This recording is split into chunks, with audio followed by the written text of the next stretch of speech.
The mahogany table gleamed under the soft light, but the air was knife cold. My father leaned back in his chair, smug, already rehearsing the smirk he'd worn all my life. My mother sat beside him, pearl earrings swaying as she whispered something to my sister, who laughed like glass breaking. The lawyer's voice was steady, but my pulse drowned him out. Then the words landed. To my grandson's sister, I leave $6.9 million.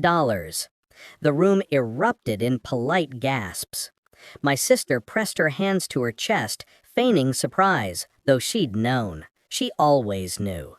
My parents laughed, and my father muttered, loud enough for me to hear, "That'll set her up nicely."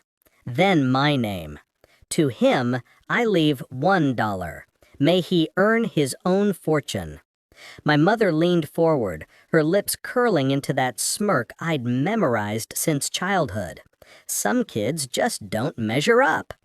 The laughter ricocheted off the paneled walls, bouncing until it burrowed into me. I didn't flinch, not once.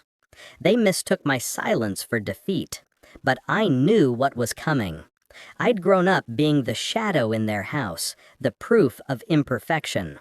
My sister was the golden child, flawless in their eyes, a reflection polished until it gleamed. I was the reminder that perfection cracks. Still, I never hated her, not at first. We were close once, when the cruelty hadn't yet seeped into her veins. She used to sneak cookies into my room, whisper secrets under blankets. But the older she grew, the more she chose their side. She became their echo, and I became their target. So when Grandpa died, I didn't expect a fortune. What I expected was silence. What I got was humiliation. Or so they thought. It started small. My father boasting about finally having control of the estate. My mother's sudden obsession with the renovation of the family house. New designers, new cars. My sister posting champagne-soaked pictures with captions like, "Legacy secured." But money leaves trails, and arrogance leaves fingerprints. When I asked the lawyer for copies of the filings, he hesitated. "Your parents wouldn't like that." I smiled. "Neither would my grandfather if he knew you were hiding his intentions." The folder landed on my desk 2 days later, and that's when I found it. An addendum. Handwritten, dated 3 weeks before Grandpa's death. My name etched in his careful script. They hadn't destroyed it. They hadn't dared. They buried it, hoping no one would look. The old man had been deliberate. His final words were locked in a sealed letter.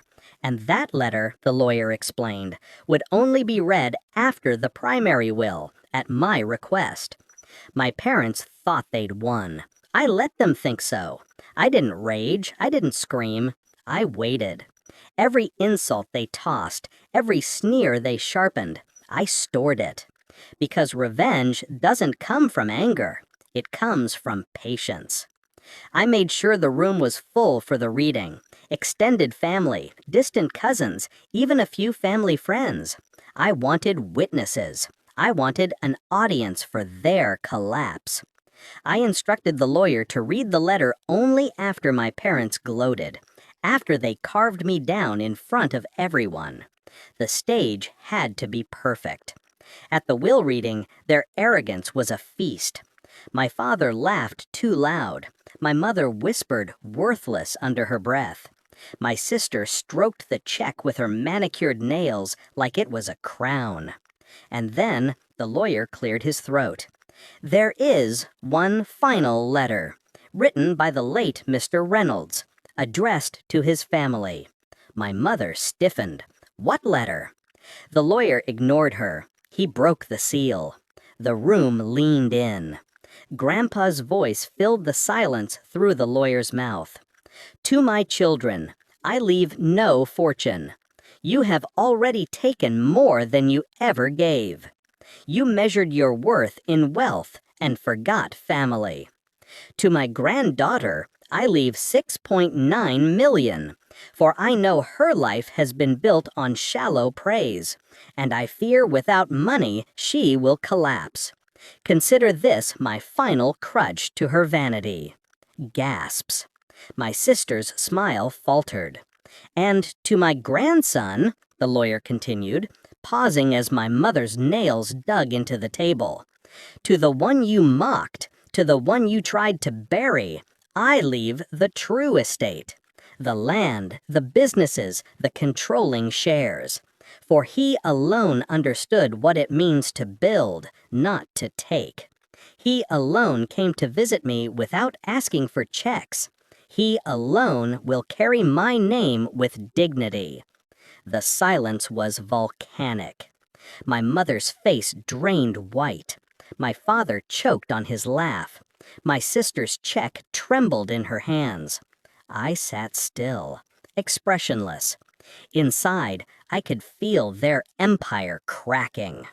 "No!" My mother's voice tore through the room.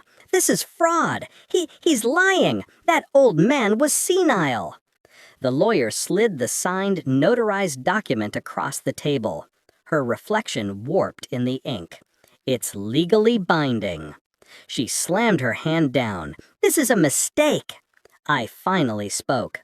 My voice was calm, measured. The only mistake was underestimating me. Their eyes snapped.